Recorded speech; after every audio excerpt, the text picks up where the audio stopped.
presents...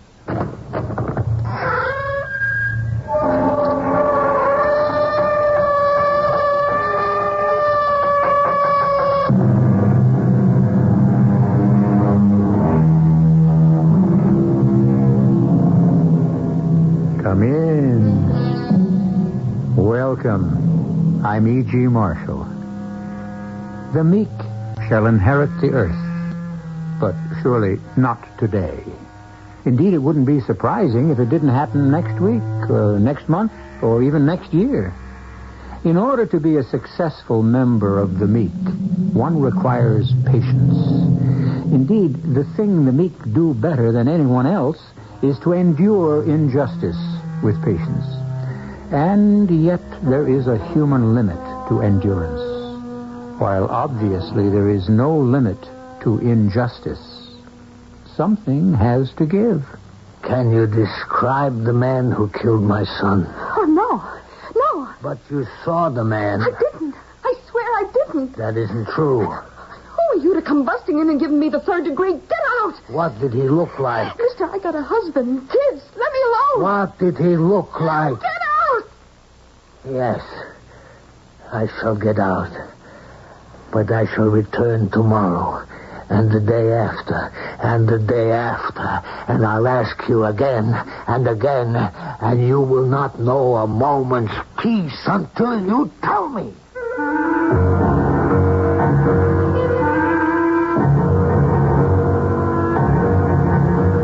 Our mystery drama, Blood Red Roses, was written especially for the Mystery Theater by Sam Dan and stars Robert Dryden.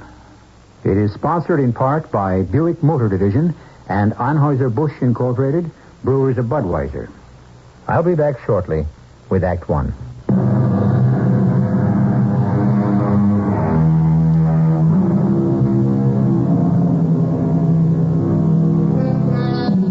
We walk, it seems, a narrow and slippery pathway between poetry and practicality. Poetry tells us to love thy neighbor. Practicality warns us, don't stick your neck out. Don't get involved. These are the voices of practicality. And in so many cases, they seem to prevail. Well, we're about to witness an exercise in both poetry and practicality. And you may judge which course has been the most productive. I have to stop. I gotta rest. I can't run anymore. Go, open the door. Quick. Open it up. Open. What do you want? Please, lady, let me in. You're in? Who are you? What do you want? Let me in, please. Just let me hide for a minute. Hide? They're after me. They'll kill me. Go away. For God's sake. Go away, I'll scream. They'll kill me. Go away, please, go away. Somebody's got to hide me. Please. Please. Yes? Please help me. Are you in trouble? Yeah, the guys are coming after me. Help me. Oh, come in. Maybe I shouldn't come in. Well, why not? Because if they find me here, they can kill you, too. Well, maybe we better call the police. Oh, no. But that's what the police are for, to help. No. Well, why are those guys after you? Because I knew too much. I talked too much. And I got no place to hide. Well, sit down. You will not be killed here. Oh, maybe not. You got a gun? This is a sanctuary. A what? A sanctuary. The sanctuary of a church. What church? My church. The church? Well, where's the altar? Where's the cross? This is the church of the heart. It is my ministry to help those in need. Pray with me. Are you crazy? Pray to whatever God watched over your childhood, in whatever language you ever spoke to him, but pray from the heart, the spirit. In here. The gang said he ran in here. Oh, it's Joe. It's Joe. They found me. Come on, open up in there. Open up. We'll bust it down. I told you to let me get out of here. Now it's too late. Let us pray. Open up. The door is unlocked. Yeah, there he is. Why do you enter this house? Knock him off, Albie. Joe, I'm gone. I know that. But this guy, this priest. What are you trying to pull? What priest? Don't kill him, Joe. He didn't do anything. You must not commit violence in this house. I cannot permit you to... Let go my arm, you not. Let go. Listen! I forgive you. He's still alive, Albie. I forgive... You...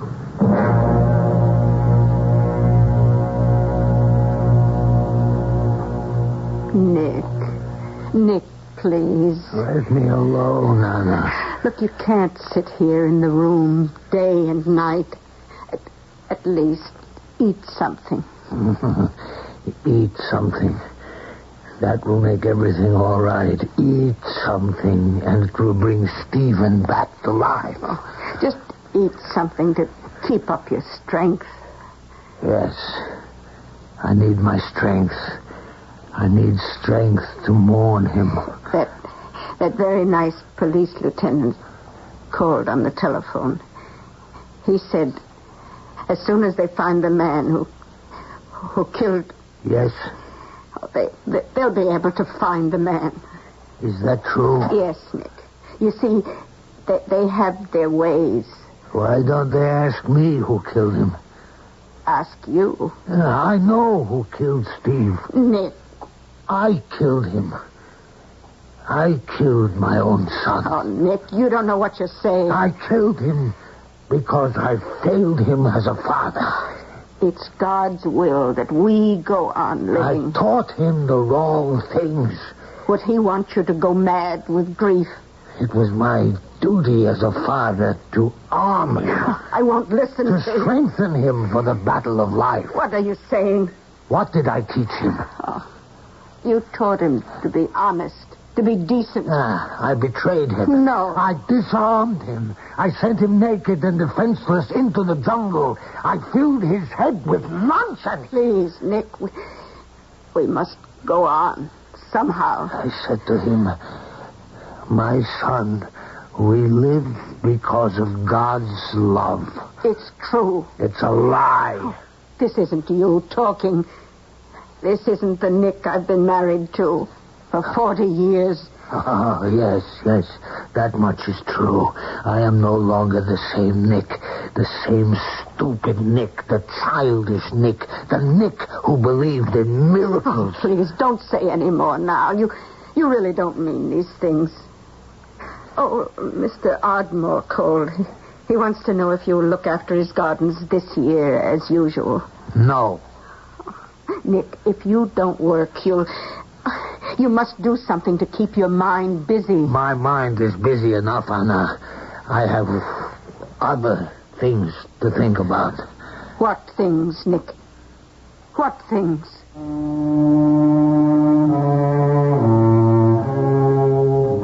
What things? It only proves that women cannot understand what must be done.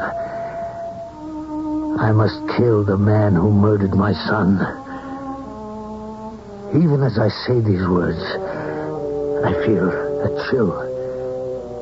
I never spoke this way. I never thought this way.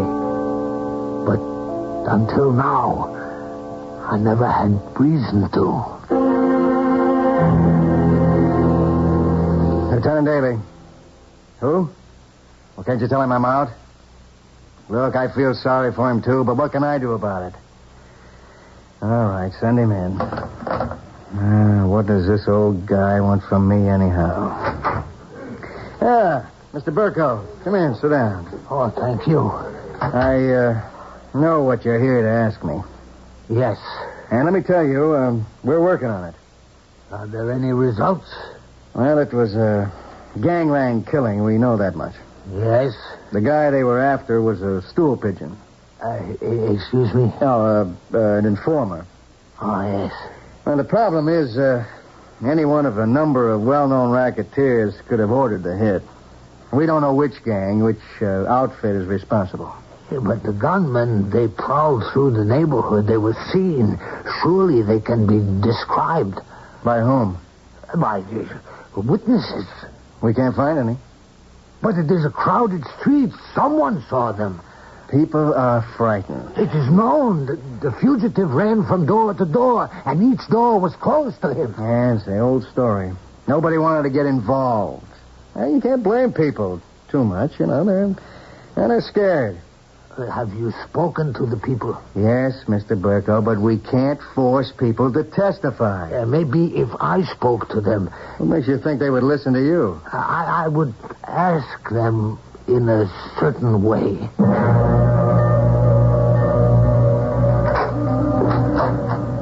Yeah? May I speak with you? My name is Nicholas Birko. I am Stephen Birko's father. Oh, yeah. You want to come in? Oh, thank you. Well, won't you sit down? Can I get you something? A cup of tea, maybe? No, thank you. Oh, that son of yours. He was a saint. He's always there when you needed him. You ought to be so proud. Everybody in the neighborhood was crazy about him. The animals had killed him. The chair's too good for him. Can you describe the men who killed him? Oh, no. I really didn't get a good look at him. Describe them, please. Oh, Mr. Burko, look, I'm really very busy. I don't believe you. What did they look like? I think you'd better leave. You're frightened, aren't you? Look, who asked your son to be a hero? He asked for it, and he got it. Now, please, you better go. I will keep asking you. Please, I got a husband and kids. I got to protect my own. I won't stop asking you. Will you get out? Yes. And I will wait for you to tell me. I will wait outside. I will stand in the street in front of your door, day and night. And I promise you, you will not know a moment's peace until you tell me.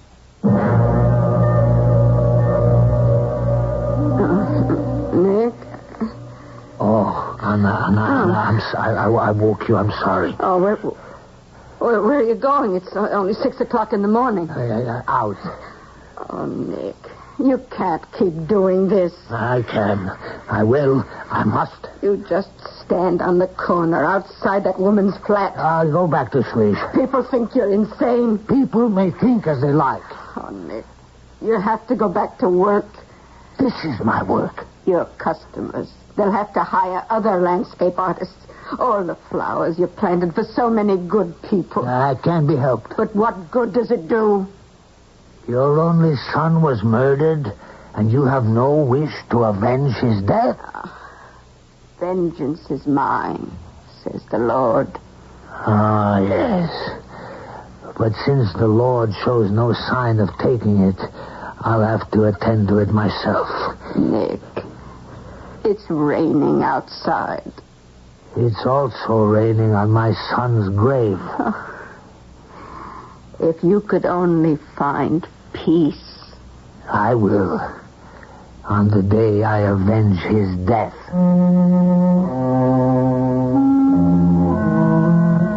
They didn't know what to do about me in that neighborhood. They didn't know what to say to me. So, they did nothing. And they said nothing. And they pretended I wasn't there. But I was. Every day, rain and sunshine. And she would go in and out of her house, and she'd go right past me without a word. And I made no move to stop her, to talk to her. I just looked at her. And then I realized she was going to talk to me. Because she was no longer walking past me. She was beginning to run. And every day she would run faster. And I knew there had to be a limit to how fast she could run. And on that day, she would stop running. And she would walk up to me. And she would say... You win. You win. I'll tell you everything. I just can't run from you anymore.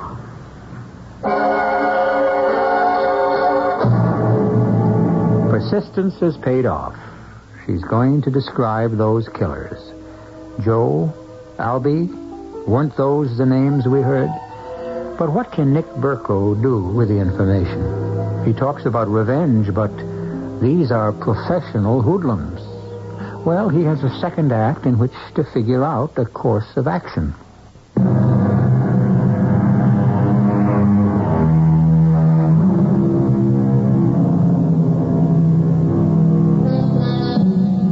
He's a quiet man, a humble man, a meek man. It is doubtful that he ever entertained a violent thought or performed a violent action in his life. And yet, he proposes to hunt down the professional killers of his only son. Don't sell him short. He was able to get what the police couldn't. A description of the gunmen. Joe? Yeah, it has to be Joe Murray. He's got blonde hair. He's over 6 feet. Yeah, it's got to be him. And Albie? Albie's his sidekick, Albie Perry. And so, now, Lieutenant, you know who they are. Yeah. Well, will this woman testify in court? It doesn't matter. Oh, but it does. If she won't testify, we have no witness. And therefore no case. And these guys go free. I am not concerned with that, Lieutenant Daly. I thought you wanted to get the guys who killed your son. These men are merely servants. Isn't that true? Servants of a boss. Oh, yes. That's certainly true. It's this boss who hires them and commands them. He's the real murderer. Isn't that true? Well, yeah. And you said if you knew the employee, the hireling, you could identify the employer, the boss. I can, but it won't do us any good. Once again, we have no evidence. Who is the boss who orders these two men to kill? They work for Jerry Bissett. Jerry Bissett? Yeah. Where can I find him? What do you mean? Where can you find him? What do you think you can do? I will make him pay for the murder of my son. No, but you can't take the law into your own hands. Lieutenant, I find myself in this position only because the law has failed. Look, I know how you feel, Mr. Burko. Huh? Has an only son of yours been murdered? Well, no. Well, then you don't know how I feel. Do you know what you're up against? This guy, Jerry Bissett, he's got connections all the way into Washington, D.C., and so far, he can't be touched. Now, what are you planning? Say, let's say you want to shoot him, huh? How do you think you could get at him? The guy is guarded tighter than Fort Knox, Kentucky. I thanked him. I went home. And then I almost broke into tears. I realized how helpless I was. Oh, Nick, you must rid your mind of all these thoughts. I must destroy that man the way he has destroyed me. Nick, you cannot be destroyed. You have too much good in you. How? Tell me, Anna, how? I've never held a gun in my hand. I can't stand even the thought of a knife. Nick, you can't kill this man. He's already dead. And even if I had the weapon, how could I get close enough to him? His soul has died. He's not worth your trouble. Help me think of a way. Would Steve want you to kill him? Steve? No. But only because I filled his head with nonsense. Don't use that word. What you taught him was not nonsense. Love, my son. Look about you and see God's love. I filled his head with this nonsense, and he believed it. He believed it. And you don't believe it? No more. Now, let me be free to think. About what? About what I must do.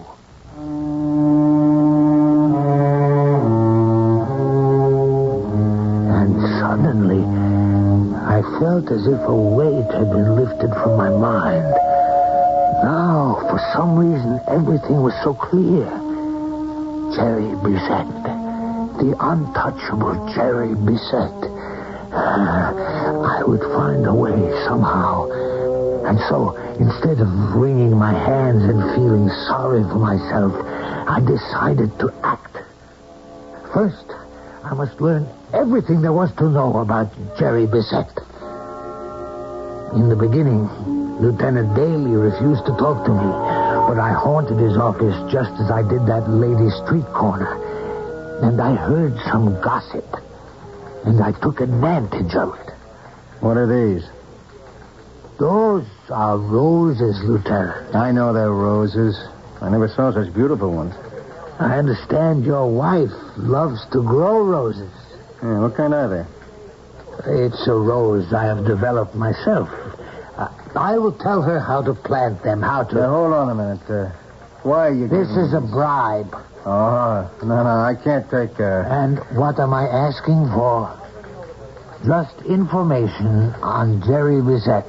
But you'll only do something stupid and get yourself killed. Well, that's my right as a citizen, isn't it? You know what's funny? Roses. Why? Roses just happen to be Jerry Bissett's hobby. What?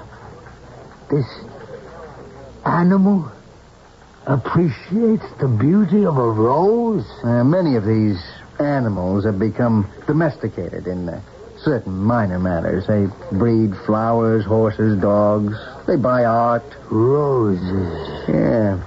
He exhibits at all the shows. At the shows. What's funny, Nick?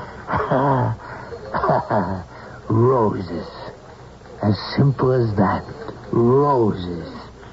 My blood red roses. And that night, I wrote a letter. I went to the library to write this letter because from now on, Anna must not be aware of what I meant to do. I must keep her out of it. Dear Mr. Bissett, I have developed what I thought was a new flower, which I call the blood red rose. A friend has told me that you have displayed such a rose at a show in the South. Will you please accept these flowers from one lover of roses to another and tell me if they are the same as yours? Nick? Who was at the door? Oh, the mailman. He gave me this letter. The envelope. Nick. Have you ever seen such an envelope? It's like parchment. I see. And it just has the initials J.B. Nick, where are you going? In the bedroom. Dear Mr. Burko, it was kind of you to send me the flowers. Even kinder to think that I could grow anything as magnificent as your blood-red rose. Roses, as you may have heard, are my consuming passion. When I find a fellow aficionado, I get to meet him, talk with him, make him my friend. Please let me know what day would be convenient for you to visit. I should be very happy to send a car for you.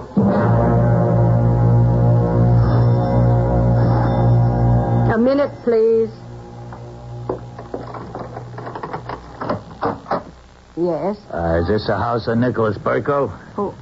Who are you? He's expecting us, ma'am. Who's at the door, Anna? Mr. Burko, I'm Mr. Bissett's chauffeur. Nick, what does this mean? Anna, everything is all right. I'm ready to go with you now, Mr. Just call me Joe. Joe. I could hear suddenly the voice of Lieutenant Daly. Joe. Yeah, it has to be Joe Murray. He's got blonde hair. And Albie's his sidekick. Tall, blonde-haired Joe and I walked downstairs and into the street and over to the curb where a large limousine was waiting. And behind the wheel was another man. Okay, Albie, let's move. Joe and Albie, the two men who had murdered my son. And here I was, riding in a car with them. Nicholas Burko, huh? Well, let me shake your hand. I thought I knew everyone who knew anything about roses in this world, but you are a discovery. Like finding a Rembrandt in the attic. I can't call you Mr. Burko. We gotta be Nick and Jerry, huh? The way we feel about roses, why, we got more in common than most brothers. My heart, it almost failed me. This man, dressed like a a dandy who used cologne. This man who it seemed I could almost crush with my two hands, this man was the terrible Jerry Bizet. No, must be a mistake. What do you do, Nick? I work as a gardener. I gotta correct you. You don't work. You create. And you're not a gardener, you're an artist. Who you with? I work for myself. Well, work for yourself. But work for me. Turn yourself loose on this estate, Nick, and name your price. Yes, but Be what used to be called artist in residence, huh? Well, that's what you were meant to be. And let me function as I was intended, as a patron of the arts. You and me, Nick, it was meant to be. Was I going mad? I had come here to kill this man. And now we were talking about my working for him. This depraved killer who had the responsibility for Stevie's death. What stopped me from ending his life right here, right now? Hey, Pop. Might have known you'd be out here. Oh, Junior, I'd like you to meet Nick Burko. Hiya. That's my son, Jerome Francis Bizet, Jr. Oh, how do you do? Nick developed that rose I showed you, the blood red rose. Yeah, it's a great thrill, Pop. I need some dough. You got your allowance yesterday. Well, you know me, Pop. I can't stay away from that wheel. Junior, you've got to learn... Come on. What's the lecture? You own the joint. Every dollar I lose comes back to you. You just keep the money moving, right? Mr. Roberts tells me you ain't been to the office in a week. Make that a month. The old guy's covering up for me. Junior, you've got to do something productive. Why? My old man's got millions. What do I have to work for? Suppose we discuss this some other time, huh? Yeah. Look at Mr. Burko. He's embarrassed. It's okay, Mr. Burko. I can tell. You're a gentleman of the old school. You're lord and master in your house. And when you talk, the wife and kiddies jump, right? Junior, that is enough. Mr. Burko is a true son of the soil. Honest, rugged, like a rock. Well, you know what we do around here, Mr. Burko? Junior. We kill people. That's right. See, we're very polite. We're very sophisticated. We go to the opera, we visit the museums, we're good neighbors, we give to charities. But if you don't do what we tell you, if you don't buy what we sell you, we kill you. You shut up, punk! Ah, that's the dad I know and love. Well, good day to you, Mr. Burko. Mr. Luther Burbank Burko? Oh, kids. You got any kids, Nick? No. Kid. He's 26. 26. Now, why does he do these things to me? Why can't he become a serious person? The world is open up to him. Whatever he wants to be, I can buy for him. Doctor, lawyer, name it. What am I working for? What am I living for? What have I got? Just this kid. And now I knew I would not kill him by ending his life. That would be too short, too merciful. I would kill him the way he killed me, by taking away what had made my life worthwhile. I would strike at him through his son, his only child. An eye for an eye, a tooth for a tooth, and a son for a son.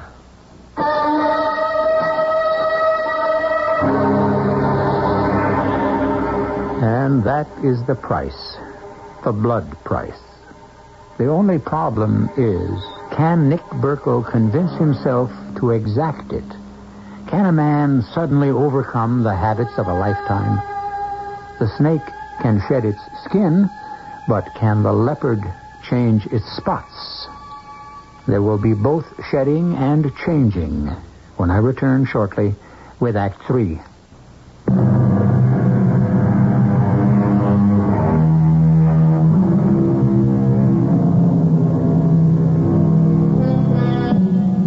Revenge is a fire that needs to be fed. And the longer it burns, the more fuel it consumes, until finally it burns everything and everyone as it rages out of control. Such a conflagration has already been started. Hello, Anna. Oh, Nick, you're home. Why shouldn't I be home? I live here. Where should I go? Oh, Nick, I was so frightened. You were taken to the house of that gangster chief. Gangster chief? Why, Mr. Bizet is what they call an eccentric millionaire. I don't understand. The man is devoted to roses, as I am. I sent him some blood reds. He asked me to work for him. You would work for him? Anna, life goes on. He killed our son. Who says that? I don't understand, Nick. Our son was murdered by hoodlums engaged in a private quarrel. Who the killers were, we may never know. We have rumor, we have gossip. Nick, what are you going to do to him? I will not do anything to him. It isn't true. Why should I do anything to him? He is responsible for Steve's death. We know that. And if he is, are we not commanded to forgive? I'm afraid. Of what? Of you. Nick, listen to me. You're different. Different from other men. What are you saying? What other men have you known? Believe me, there is in you a force, a power. Oh, Nick. Anna, you really don't know what you're talking about. Listen to me. I married you because I could feel this power. Power? What power? You have the power of the earth. The forces of the earth are in you. You're a man of the earth. Look at what you can bring forth from the ground. Anna, I'm hungry. Is supper prepared? He's a bandit chief. Bandit chief? We are back in the old country. He is surrounded by fierce, heavily armed men. I wish you would listen to me, my dear Anna. And yet you have the power to destroy him. Because no one and nothing can stop you. Must I eat my supper in some cafeteria? What are you going to do to this man? How are you going to kill him?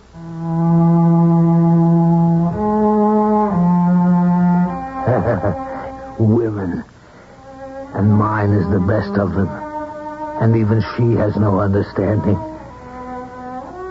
I will take this man's son from him. I will rob him of the only precious thing in his life. But it seemed I must wait. He wasn't there the next day. Or the next weeks. Months went by.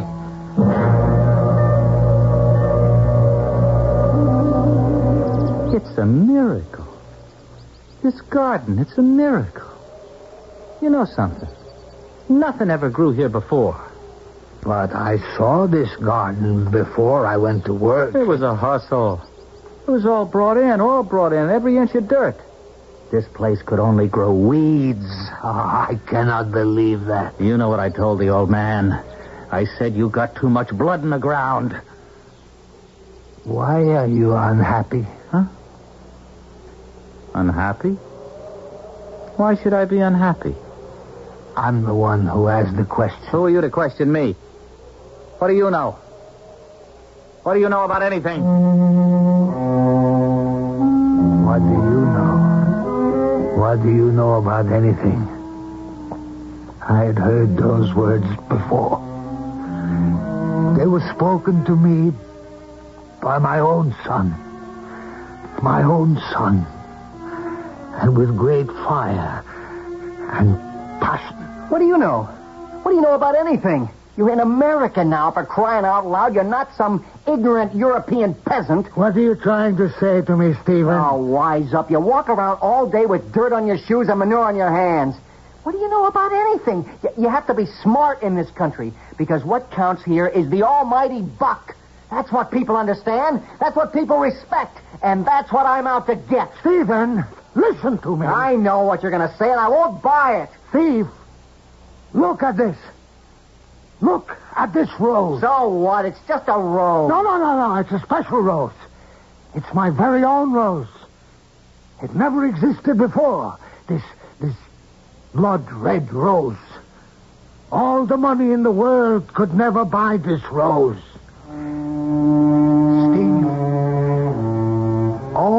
the money in the world could never buy this rose. Hey, who you talking to, Nick? You all right? Forgive me. Sometimes... Besides, what do you mean? All the money in the world can't buy that rose. It's for sale, isn't it? Well, what I mean is that all of the money in the world could not buy that rose before it existed. With all your wealth, my son, with all your power, let me see you cause a rose to rise from this ground. Not even a weed will obey you if it isn't God's will. The moment it had come and gone.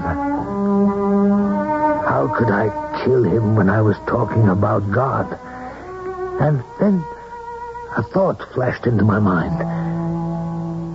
I wasn't going to kill him. I was going to save him. I knew I was going to save him. And I realized that I wanted to save him more than I wanted anything else in the world. Tell me something, Nick. What are you doing to my boy? Huh? What am I doing? I mean, well, he stays home. He doesn't run around. He's very quiet. I see him in the gardens all the time. I don't think I'm doing anything. No, he's finally showing signs of turning into a very serious person. And I have to have him that way to run my business. Anyhow, whatever it is you're doing, Nick, keep it up.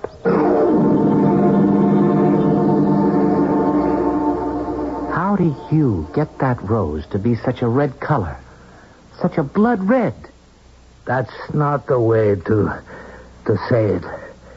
This rose does not obey me. It does not do what I command or desire. I only help it to become what it must be, what God has intended it to be. God certainly did not intend for any of us to lie, rob, murder. He only wanted us to love each other. Love. This world needs so much love. What is it that you wanted to be? What was it that you wanted to do? I wanted to help people. Oh, that's a fine answer. And you have money? No. My father has money. But I won't touch it. It's blood money. How can you help without money? I'll give myself. There was a young guy. I read about him in the papers. It was a long time ago. I don't even remember his name. He went down into the slums. He wasn't a priest. He wasn't a doctor. He wasn't a lawyer. But he was there. And he did what he could. He was a most unusual young man. Not everyone could do what he did. I know. And maybe I can't either. But I'm going to try.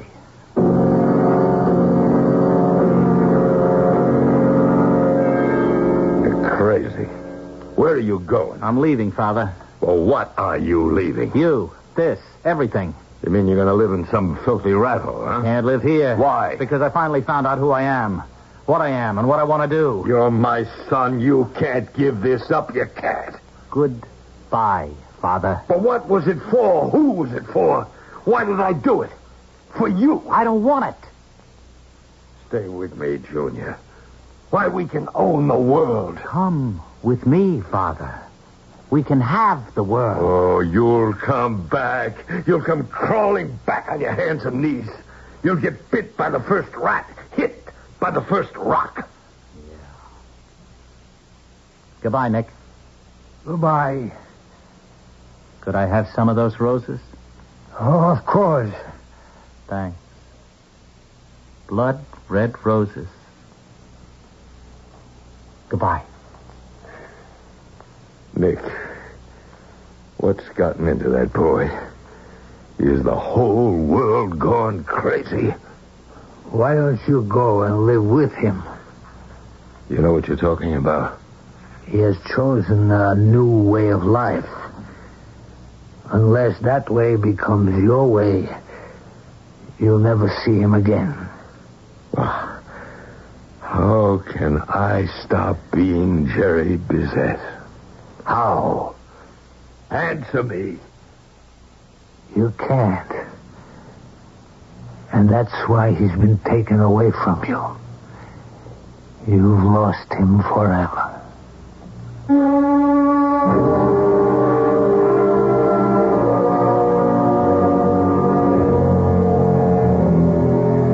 An eye for an eye, a tooth for a tooth, and a son for a son. Payment in kind. And that's the most satisfying revenge there is. And so Jerry Bizet loses a son, just the way Nick Berko lost a son. And you may say, well, Jerry's loss certainly doesn't compare with Nick's. But it does. It does. For a son is the reason a father dreams. And now, Jerry's dreams are as dead as Nick's. I'll be back shortly.